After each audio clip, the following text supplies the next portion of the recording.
110% because her past is crazy. Like her mom was bad, so her dad did the right decision in proceeding with that. But anyways, he made sure that I did feel bad because the mother died protecting her, and then she put her dad for not being there. She was like, oh, that's the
then, well, so it makes sense. It would make sense that the same thing has to happen for him. But it's just funny. It's funny how Anya put on the back burner to see Rias or Anya. But then, there's one more impact. They're both going to come up. Then we have Toyo, which is awesome. Like, I was actually pretty even with the artist, just her attitude and everything. But we don't get to dive into her system. I was hoping that like, well, this is what happened. And kill that man in the lab. It's very dangerous. So don't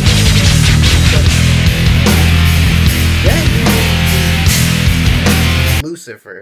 And I was hoping to see Issei versus Lucifer. I was hoping to see it. Because it was going to be Juggernaut Drive versus Juggernaut Drive. But, Lucifer actually turns out to be an ally in this season. He's just like, they're begging him, please help Issei. And he could have just said no. But he didn't say anything. He just went in there and took care of it. And it said, Rias, it's all you. You got to do the rest. And then, it's just funny. It really is. And then, what's even more funny is that Issei still adds to the harem. And don't get me started on Exovia. Oh my god, during season 2, she's like, Issei, I want your babies. And that just made me laugh so hard. It was like, really? At least she's doing something. At least she's trying to put in work into tax Issei and just say, I want it. You're gonna give me that. You won't say no to me. I mean, Issei isn't gonna say no. I mean, when Akano was pushing on him, getting ready to deliver in the kissing blow, he's like, oh, well, I can't back out now, can I? I mean, I'm a man. It's just funny. It really is. And then, Kiba. Oh my god, Kiba. He doesn't realize that he has a girl now. And all he did in season 3 to the vice president of Soda just said, thank you. And then she's just like, oh, she just feels it. She just feels it for this dude. And Kiba has no idea. No idea whatsoever. He doesn't know that he made a girl want his mushroom tip inside of her sugar bowls. He does not know. He does not know. And it's just funny because now they have to progress that in season 4 when it comes out. But now what really messed me up, which was cool but it was weird, is that Rias had the Dragon Empress, you could say. And then, Issei had to fight her, but then I didn't really understand that plot too much. I'm just like, well, I can understand it since they were cursed by Loki on some degree, but, like, that far. I mean, that outfit though was good, but it was just confusing. It was just like, that doesn't really do anything. And excuse me. And then, after all that's said and done, everything's back to normal, and that ends, the break. But it's just like, I was hoping for more, but I'm glad we got what we got. I mean, it's cool. It's fine. But, what is weird is that throughout the progression of Season 1, Season 2, and maybe even Season 3, Issei still has trouble believing that the girls are actually in love with him. And, through that trauma, it's just one girl, but then but then again, if that happened to anybody, that would traumatize them to death. So I can understand. But during Season 2, he had Akano, Azia, and Rias, and Xnovia, probably Konako, but she was just happy because she got to see the kind Issei, not just the perverted, oh, I'm gonna get the panties Issei. And so it was working. It was working there. But he had all them girls after him. Rias especially. But Akano was more like, I want him. And you can't stop me, no matter if you're president or not. So, it's just that there comes a time where common sense has to kick in. It has to kick in. Issei's not stupid. He knows. So common sense has to somehow reel its way in his head, saying, well, Issei, these girls are fighting for you, so there might be something there. So maybe you should investigate a little bit. But no, he remains oblivious to it. No matter how many times, the girls throw themselves at him, he's just like, and then backs away. But it's just funny. But High School DxD is one of my favorite series when I watched as younger. It was awesome. It was very cool, and I enjoyed every minute of it. And I still, every now and then, go and watch from the beginning and marathon it. And it's great. It's great. But anyways, I hope you guys enjoyed that rant and discussion about High School DxD. I'm Eternal Virtues, and I'll be back with more videos.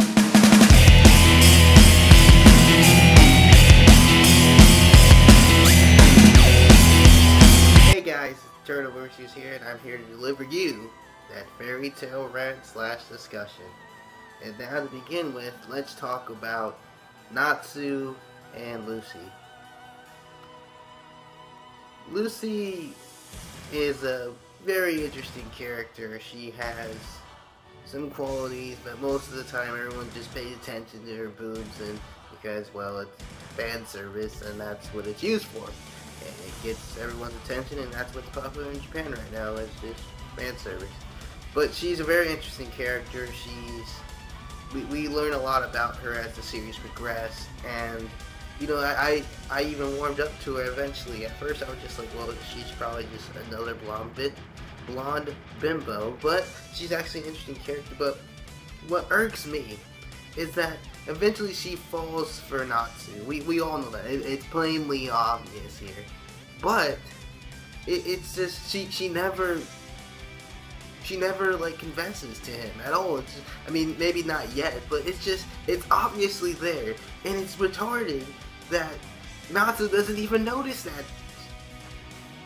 I mean, sure, he's not really interested in that kind of stuff yet, but he's just focusing on fighting. But still, it's just, it pains me that he does not even see that yet. And don't get me started on Gray and Julia. Oh my god, Julia. The fact that Gray has not even said anything about this girl from the start of season 1. She's been all over this dude, non-stop. She tells him what she wants, and he's like scared of her because all she wants is Gray. That's it, plain and simple.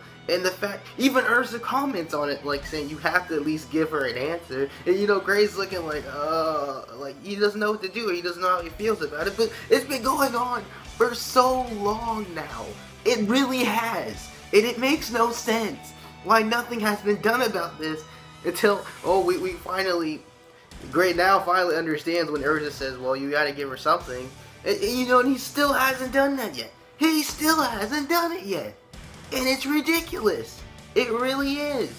It makes no sense. It really doesn't.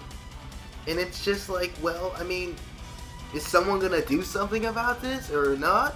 Like, come on. It's just like Naruto. They prolong relationships. It doesn't make sense. Why? Why on earth would you do that? Really? When we already see the key points, the plots, everything. It's already there. You don't need to hide it. We can see it. And yet, they think we're so dumb that we're just gonna be like, oh, well, nothing's there. We can just watch it. What? It's there. Guys, we can see it. And it's just ridiculous. And what's even more ridiculous, I'm going to do a Naruto rant later on, but this is Fairy Tail. But what even more messed up is Jahal and Urza. I know that Jahal was being controlled by you, and it's just his actions, I can see that. I can see he wasn't in his right state of mind, and he killed a few people, and he suffered, all that, yada yada. But then when it's all said and done, and he can start a new clean slate with the crime syndicate, and just be a badass character, have his own organization, and destroy evil. That's good. That's awesome. But then, when it comes time for Urza and Jahal to really push their relationship and just move on and continue going down the right path, Jahal's like, he can't do it. He's just, for some reason, he does not think he deserves Urza. And she loves this dude. She loves him. From the moment he gave her name, it was already set in stone that she would fall for Jahal. Like, really? Fernandez, what are you doing? She is literally handing it to you on a silver platter. Bacon, eggs, and everything. Toast, orange juice. It's all right there. All you need to do is take a bite. But no, I guess you're not hungry because apparently you don't like what's on the menu. And because now you're like, well, I have a fiance and you push her back. It's ridiculous. And she even knew it was a lie. I don't know why she didn't call him out on it. I don't. It makes no sense.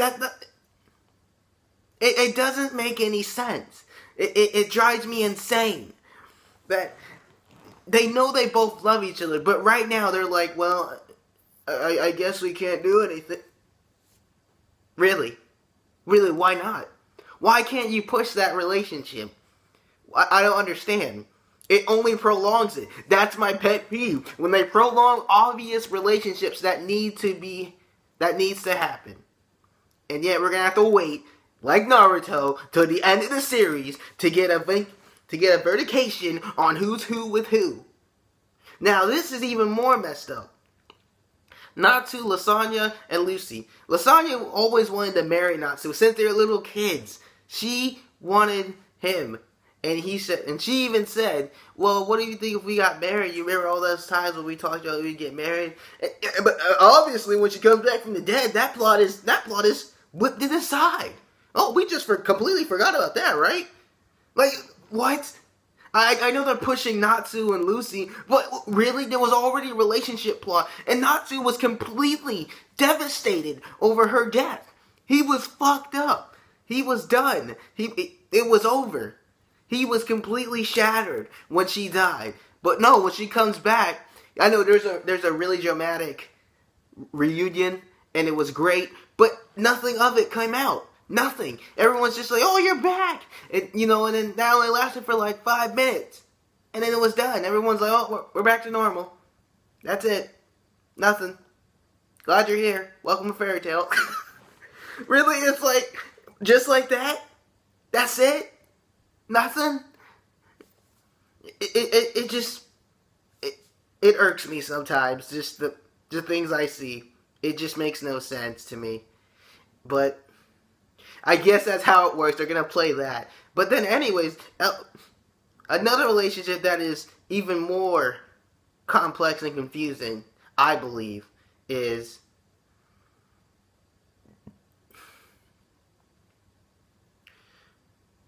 Elfman and Evergreen. Like, that's going to happen because they have, there's a spark there.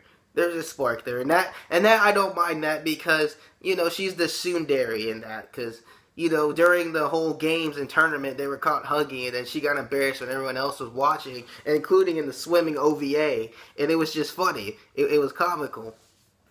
So I can understand that, because Elfman, he's like, he always says, "Oh, let a real man do this." It's just hilarious when he says that shit.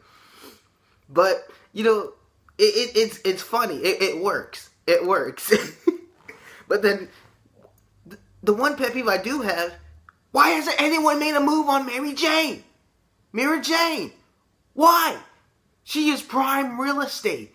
And no one in their God right mind is going after her. Not her, not Kana, not Urza. Well, Urza's with Jahal. But you know what I'm saying? There are fine women there in Fairy Tail. And no one is even going to poke them with a 10-foot stick. No one's even going to even attempt to get in. No one. They're not even going to make one. They're just like, oh, well, we have girls in Fairy Tail. They take care of us. It's just like that. But why? Why has no one made a move? Mary Jane is single. She is ballin'. She is hot. And no one, not even Natsu, with his one-tracked mind, can't see the beauty in all the women here. And mostly Lucy, but come on. Kana, yeah, sure, she's got Gildart as her dad. That's badass. If you can have him as your stepfather, dude, you will be legit. You will be set. But no one does anything. No, I guess the only one that puts in work is that dude with the gun and the other girl with the sniper. They have a kid. See, that's what I'm talking about. That's what I'm talking about. Someone needs to put in work on these females and they need to do something. They just can't just sit around and do nothing. Cause really, I'm gonna start saying they're gay, just like I said about Naruto and Sasuke, when girls were constantly throwing at them, constantly wanting them, and they just ignore that shit. Mostly Sasuke when it comes to Sakura. Well, then again, he doesn't give two shits. He doesn't care. He doesn't care about Sakura, and yet she's too blind. She's got blinders on. She can't see because Naruto is constantly defending her, protecting her, doing everything he can for her. He even saved her village. Her village. And yet she's like, oh, thanks, Naruto. I appreciate you. Really? That's it? It's just prolonging relationships, and it's weird. It really is. But I would like to see Mary Jane and Loxus. Now that can work. I can see that going pretty far because they're both good, and they it's just that it's just why aren't things happening? Why? I mean, we got Gray and Juvia. I mean, sure, maybe they'll push that because Gray will say, well, I kind of had these feelings for you, or something will change. Something will change his mind into it. And then, Natsu and Lucy, maybe something will happen there. When the start of the series, when I started watching it, I thought of Urza and Natsu because they were close as kids. Or Gray, I thought one of them would get Urza. But then when Jahal came out, I was like, okay, he's the first one, so definitely he'll get it because he gave her name and all that, yada yada. Just stuff like that. But then, as I continue, now Levi and Gajeel. Now, Levi. Now, this is confusing me. Levi falls for the guy that beat her up and bullied her. And, did all kinds of shit to her. And yet, she still falls in love with him. After everything. I'm just head over heels for Gajeel. That's it. And I'm just like, when I look at that, I'm like, that makes no sense. Like, why would you like a dude that bullied you and, do all that kind of stuff? But yeah, you're still head over heels. I mean, he changes. I respect him. I love Gajeel. But during that time, I was like, why? Why on earth would you like someone like that? I mean, sure, he's badass and he's powerful, but still, it's just like, I don't understand. It makes no sense. It really doesn't.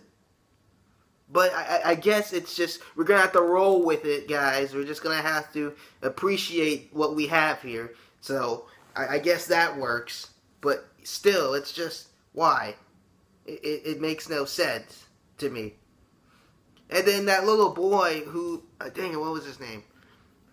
I forgot his name, but the little kid that supports Natsu as his idol, he should be doing numbers on Wendy. Wendy! Wendy is cute too, but I don't understand why he hasn't even at least asked her out on a date. Nothing like that. And she's a dragon slayer. When she gets older, she will probably be prime real estate. Just like Ursa, Mary Jane, Lucy, all the females in Fairy Tail. It's just piling up. And no one is doing nothing. And Makarov should be teaching these boys a thing or two. He's probably been down that path. But yet he says nothing. He doesn't give them a scolding about women. The only one I can see doing something, at least going down that path, is fucking Gildart. Even though he's like, he was married, but then she died. But still, I mean, if another female came around, I'm sure he would be the first one in line to say I call dibs. But no one else is just, oh, we don't really care about the women here, even though they're drop dead gorgeous. We don't really want to focus on that. Even though they've been here all this time and we see them practically every day. And Natsu and Gracie Urza nude, and she has no problem with it. And I'm like, why haven't one of you did anything? It's just retarded. It makes no sense to me. It really doesn't. It's just like, you see Urza nude. She has no problem with it. And then you guys are just like freaking out over it. Dude, if it was me, I would be like happy as heck. I would be like, thank the Lord that I get to see something so gorgeous and beautiful in my entire life. And then I would proceed to push forward. But no, guys. Let's just cower in fear. Yes, she's powerful. Yes, she can beat you guys up. But you're probably just as strong as she is. And I'm talking mostly about Natsu. It bombards me. It really does. But then here's something that really is weird. Even though Johal and Urza are destined to be together, Johal has two good-looking females with him that travels around the world with him on a quest to take out Zeref. And yet, he doesn't think that he can take advantage of this and have two good-looking females that he probably sleeps with, and then he does nothing about that either. And he's traveling with females. Really? See, it's that simple-mindedness that really gets me. Why? Why can't you multitask? Why can't you do one thing? You can take out Zeref and still have a relationship. It makes no sense. You can do these things. Sure, it may be harder. It may be difficult. But, it's just, you can do it. It's just, it makes no sense. It really doesn't. But anyways, I'm done. I don't want to get too involved. Maybe I'll do a Naruto rant, but I want to say thank you guys for tuning in. This has been Eternal Virtues, and I'll see you guys later. Peace out. Hey guys, welcome to the first video of Anime Theory. And this theory is going to be about, did Tatsumi really love Esdeath from Akame got killed? Let's get into it.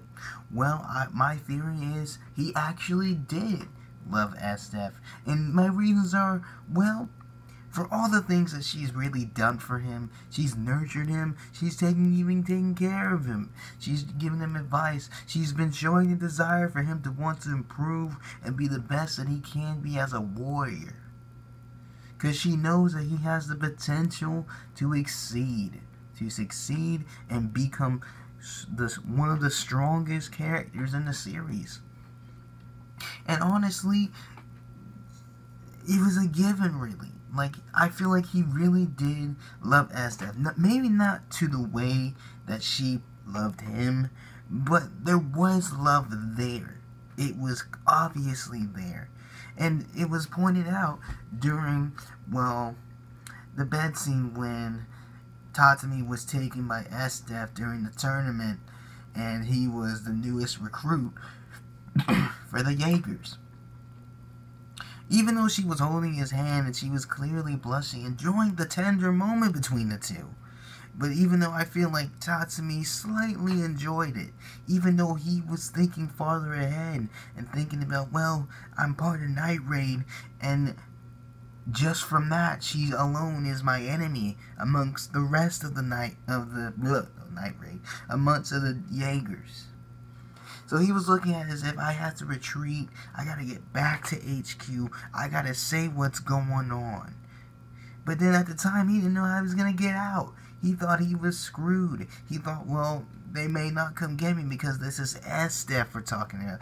Even the leader said that she was nothing to mess with. She was in a whole different league. So, even with that, when they get to the bedroom scene, he was genuinely nervous because he's like, I'm gonna be alone with a female by myself. I'm most likely to have to sleep with this woman. So I have to put on my macho on. I gotta show her I can handle this. And even though he was trying to psych himself up, he wasn't even prepared. He wasn't prepared for the gloriousness that was Estef. He wasn't ready for that. When she came out of the shower with that nice buttoned up shirt, it was a wrap from there. He was done already. He was already flabbergasted, already ready for action. Because when she's like, oh, I know we haven't done this before, but let's take our time. And Tasmi, he didn't say nothing about that. He was like, oh, snap. Did she really love me that much? And then out of nowhere, bam! The sneak attack kiss. That was a done deal already. That was already making moves. Tatsumi didn't know what to do after that. He was like, whoa, this is going a little too fast for my taste. And then he was like, wait a minute. And he wanted to get to know her, know who she really was behind the hat and this outfit, by the uniform. He wanted to know the real Estef. And that was a start. That was the start of Tatsumi gradually falling in love with Estef. But even though she went to explain how she really felt about him, saying that you are the only man I will look at, the only man that deserves the love of Estef. That right there got Tatsumi. He didn't know what to do. After that. After hearing her say, you are the only man that I desire and want and will only look at as the true man I love. That right there shook Tatsumi to his very core. He was like, I can't believe someone like you truly loves me that much. And that right there got him. But then, knowing Tatsumi, he wanted everyone to be happy, not just himself. He wanted everyone to be happy just like he would have been happy with Estef. But then Estef was looking at it as like, what's wrong? I will take care of your family. If you have any family, they will be under my protection. And I will watch over them as if they were my own. And Tatsumi's like, well, I just don't want myself to be happy. I want others to be happy. I want this capital to change. And Estef was pitying Tatsumi, giving him sympathy. Maybe understanding where he's coming from. But Tatsumi's like, you get it, right? And Estef's like, no, I don't get it. I've never experienced what it's like to be weak. All my life, I was the strongest. Now, Tatsumi, he couldn't handle that. He's like, there's no way I can be with someone who was like that. But what Tatsumi doesn't understand, in that pinnacle moment, Estef fell even more in love with this man. She's like, this man is substantial. He has that fighting spirit, that will. That was the birth of a small change. A small change for both of them. Because Estef was realizing, wow, this man has this will, this drive, this spirit. And I like that. She was saying that, thinking that in her head. That was the Tatsumi. If he knew that he could have changed, he wanted to change with Estef, that was the first step. That was the first step to that. But then she couldn't let him, she didn't want to show him that he got to her. So she had to stay dominant. She had to stay the leader. Man, if Tatsumi only knew that that was the pinnacle of that, man, let me tell you. Estef would have put him through the freaking ringer in the She tried anyway, but it failed though.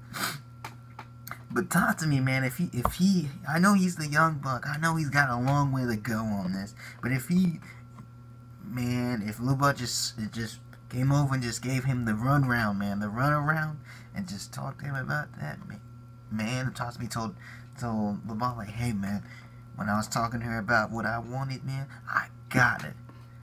I had her wet. I had her thinking about me 24/7. LeBron would have been like, man, why didn't you hit that? But the point is that Tatsumi didn't even pay attention to those signs. Maybe he didn't even notice. The only thing he wanted was to get his point across, and he didn't see the signs. The signs. But even with that, despite that one night, Estef continuously... The ironic thing is Estef was trying to impress Tatsumi. She was trying to show him that, hey, this is what I can do. This is what I can do. This is what I bring to the table. And Tatsumi was ignoring all of that. He was like, man, she's more powerful than I thought. He was looking at it as a Night Raid member perspective, not from the Tatsumi perspective. From the Tatsumi perspective, he was clearly attracted to Estef. There was no doubt about that. There was no doubt about that. That he was clearly attracted. He was intimidated by her figure, her personality, her forwardness. That was what she had him reeled in. And all she needed to do was put the smooth moves on him, give him that little push, and that would have been it. Tatsumi wouldn't have been thinking about no Night Raid no more after what Estef would have put him through. He would have been the new. He was like, Night Raid. Who Night Raid, man? after what Estef do with her techniques, it's a wrap. There was a comment. Everyone be like, Tatsumi, you coming back, man? Look, man, Estef put me through something, man. I don't think I can come back, man. After what I've seen, after what she's done to me, man, this I found what I've been looking for.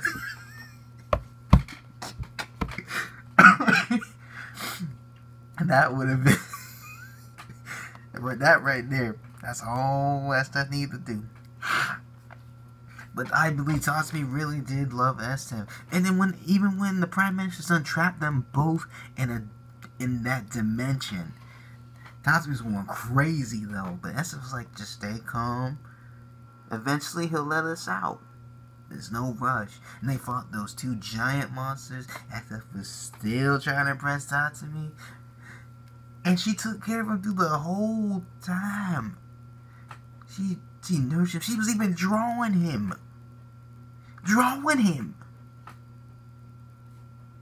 don't know what was going on with Tatsumi, man. I don't know how he couldn't pick up the signs, especially during that beach night when she said what you would want to do, Tatsumi. And they went through the options. And one of them was to seduce Estef, but he's like, oh hell no. Man, come on, man. I know you Lord of Night Raid. I know it. I know you want your mission to make the city better. But if you would have just shown Estef that love and support, you could have been changing the revolution from both sides, from the Night Raid and the Jaegers, because you would have had the leader under your control. Estef would have did everything you would have asked her to. It would have been a wrap. The capital? Man, forget the capital. I got me. She would have been like, forget the capital. I got Tatsumi. That's all I need. That's all she wanted right there. And all Tatsumi had to do, all he had to do was just slide in them sugar balls. That was it. If he would have done that, it would have been game over for the minister. It would have been done and done. Tatsumi would have just created a whole new revolution. Not just inside of Estef, but for the whole world. It would have been a wrap. But for some reason, Tatsumi felt too intimidated to even really do anything with Estef. Plus, he thought of her as an enemy. As the enemy that stood in the way of his revolution to creating a better world for everybody. When in reality, all he really needed to do, he had it right there from the start. for Estef on that one night. That one night, he had it from the start and didn't even know it. Didn't even know it. He had it. He had that revolution in the palm of his hands. But Tatsumi being the new guy, being the rookie, he doesn't know. He's embarrassed by women. He's intimidated by their luxurious figure, their curviest feature. He doesn't have that knowledge yet. But all we need to do was just get to know Estef and just really put in work on her. Not battle-wise, but personal-wise. Because she loved him. She would have went through... When Tatsumi died, Estef was hurt. She was hurt. She could hardly even bear it. She couldn't believe it. If she could, she would have went to the ends of the earth to get Tatsumi back. To get him back. And even in the end, when she died, she took him with her. She said, if only you were here by my side, Tatsumi. If only you were here. Things could... Right there, that was her way of saying things could have been different if you would have just accepted my love and saw me for me. Things could have been so different. I'm not even joking. It could have been so different. And that was my main ship, Estef and Tatsumi. Yes, sure, she was infatuated. She was obsessed with him. But she truly fell in love with Tatsumi as... She fell in love for him. She fell in love with him. And there was no one more deserving of her love than him. But Tatsumi, he didn't see it that way. Yeah, sure, he did love her. I know he did. I know from the bottom of his heart.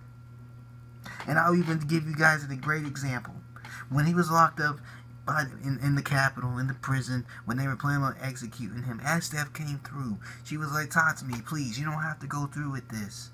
You can be under my protection. I'll keep you safe. You won't have to be executed. You can be by my side. I can be there for you. But then Tatsumi's like, nah, man. I don't need your help. I don't need your help. I got Night Raid. They'll come and get me. I'ma stay strong for them and mine. Cause I got a girl back home that I'm waiting for. I got a girl back home. And even with that Estef, she broke through the gate or the bars. She hugged him. She was like, Tatsumi, please don't do this. I love you. You are the one man that I love, and I refuse to let you go. I refuse. And Tatsumi was flabbergasted. He was speechless. He couldn't believe it. He's like, wow, Estef truly does love me. I can't believe this. Why does this woman feel so passionate about me? What's going on? He was feeling some type of way. See, that love for Estef was starting to surface back up. But because Tatsumi's such a loyal dude, he thought of mine and he pushed Estef away and say, no, you are still in the way of my revolution. You are still my enemy. You are the enemy of Night Raid. Plus, I have mine now. Things are a little bit different. But that love I got for you is still there. But mine's over it now. Even within Estef's like, I'll have to kill you, Tatsumi. And Tatsumi's like, you're going to have to kill me. You're going to have to. Because there ain't no way I'm going to betray Night Raid. And Estef, she couldn't believe that spirit that one night that she felt, she could see it in his eyes. The heart of a lion, man. And she didn't want to do it. But she's like, alright, if I gotta do it, I'm gonna do it myself. No one else is gonna do it but me. That's how much I love you that I'm gonna take away your life. And she even prayed. She prayed that she's like, if you are truly the man that I love, truly the man that I am destined to be with, you will get out of this. You will prevail over this. And he did. Because Night Raid came and saved his ass. They came in. They came in clutch. Through the cost of mine, though, she used her her whole life force on that single shot on that man. I forgot his name. Excuse me, though. And it was a sad moment. It was a sad moment. But right there, that was the key point that Tatsumi was destined for Estef. But even besides that, he was still making moves on Akame after she had her fight with Kurome. He was making moves. I'm thinking, man, what are you doing? You got Estef. I know Akame's skill in her own right. She's on a whole level too. She's on her own level.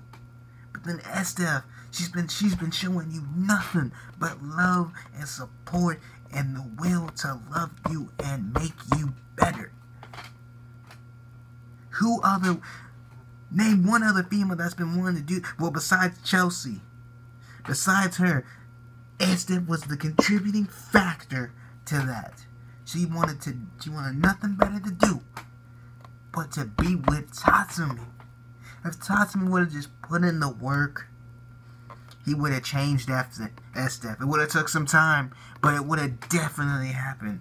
And Tatsumi would have been like, man, she truly is something. Yes, she may be psychotic, war-bound, basically a modern-day Viking. But hey, love can change anybody. With given time, love can change anybody. It can happen. But Tatsumi, he didn't see it that way. He didn't want to go that route, maybe. Because he only saw her as an enemy to Night Raid and to the revolution he was trying to set forth. I understand he was intimidated by her. Yeah, sure, she's crazy up here in the head. But look at her past. Even though she's like, I was crazy from the start.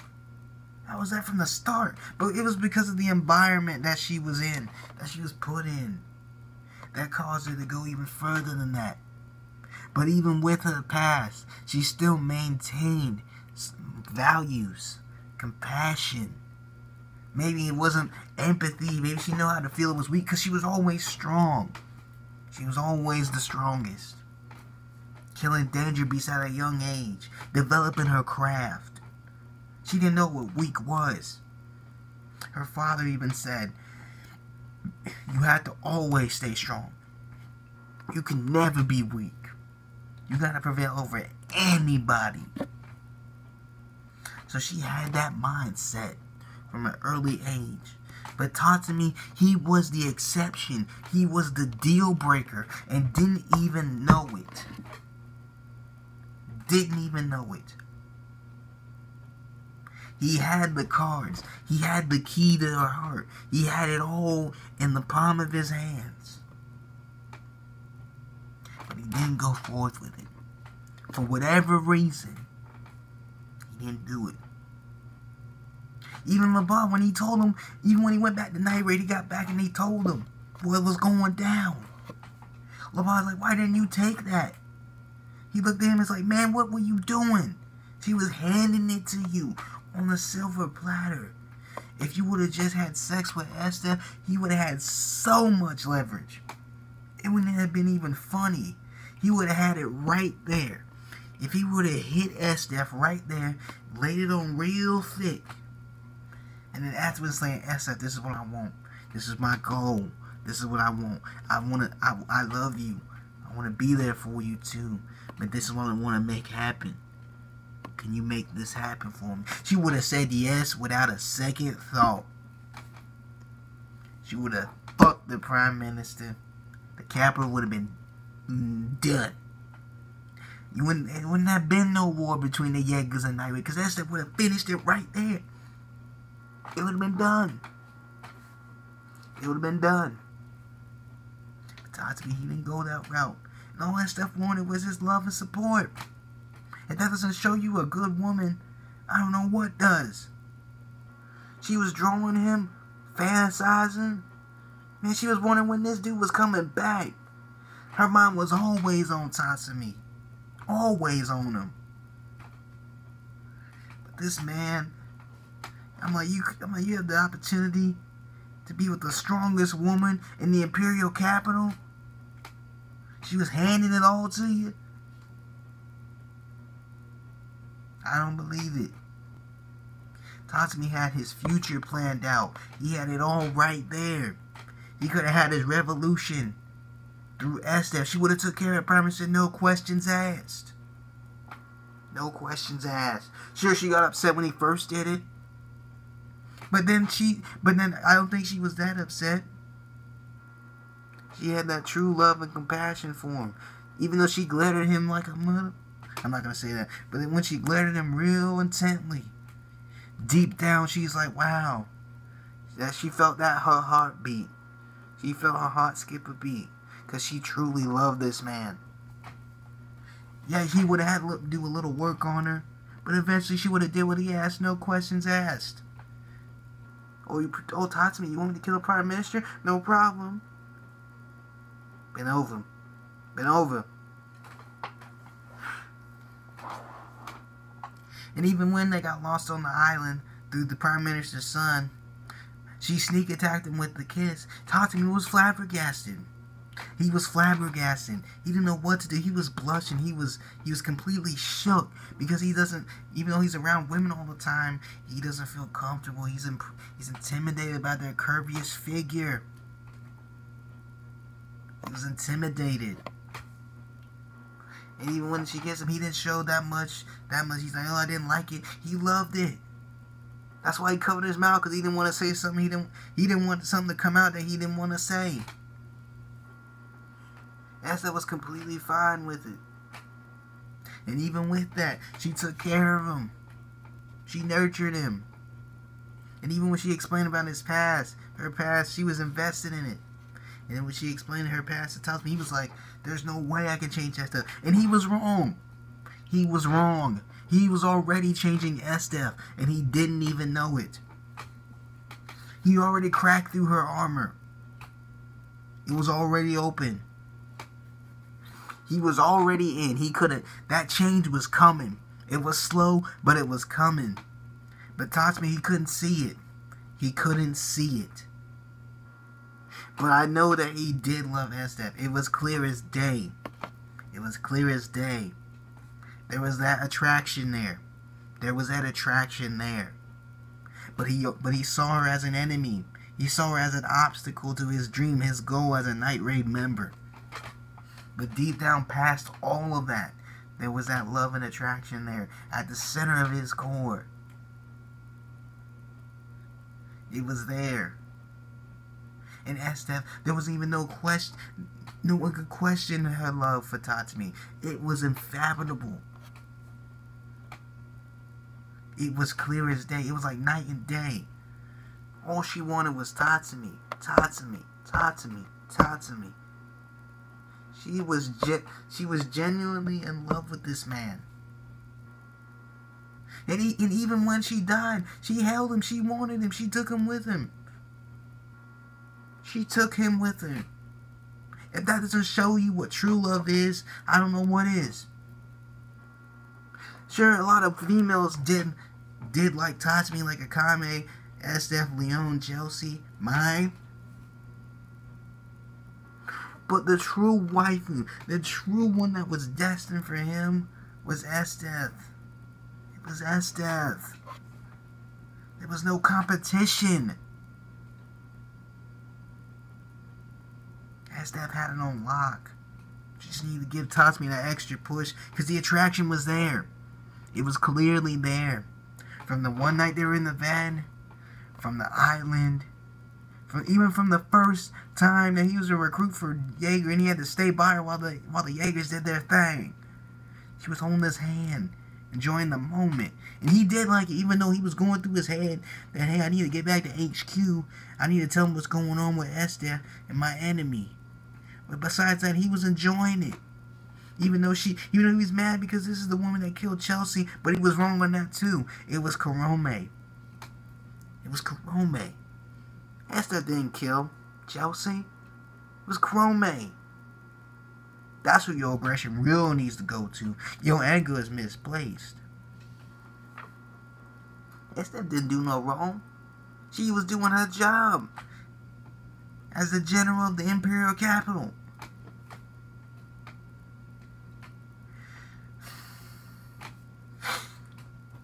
But even with that, that attraction is there. But Tatsumi didn't want to pull the trigger on it. Clearly, Estef was ready for it. She was ready to give herself completely to Tatsumi. But for whatever reason, he didn't see it like that. The attraction was there. He was clearly attracted to her. There's no doubt in my mind. For whatever reason, he didn't want to do it. But I think my theory is true. Tatsumi is clearly attracted to Estef. Clearly attracted to her. I know that he sees, even though he's like, man, she's psychotic. She's crazy. She's off the fences. She's off the hinges. But in his heart, there was that, he fell in love with the parts of Estef. Even though she was a broken woman, there was a clear sign that she could be repaired. That love could have changed her for the better, reformed her in a way. The signs were all there. They were there. But Tatsumi couldn't see it. He obviously couldn't see it. If you can...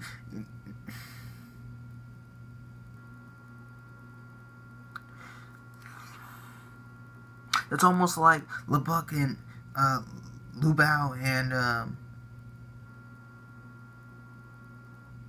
the leader of Night Raid, which I'm going to do another theory on. I'm going to do a theory on those two. And that I truly believe that the leader of Night Raid knew about, or was at least aware of LeBuck's feelings. I guarantee you she was.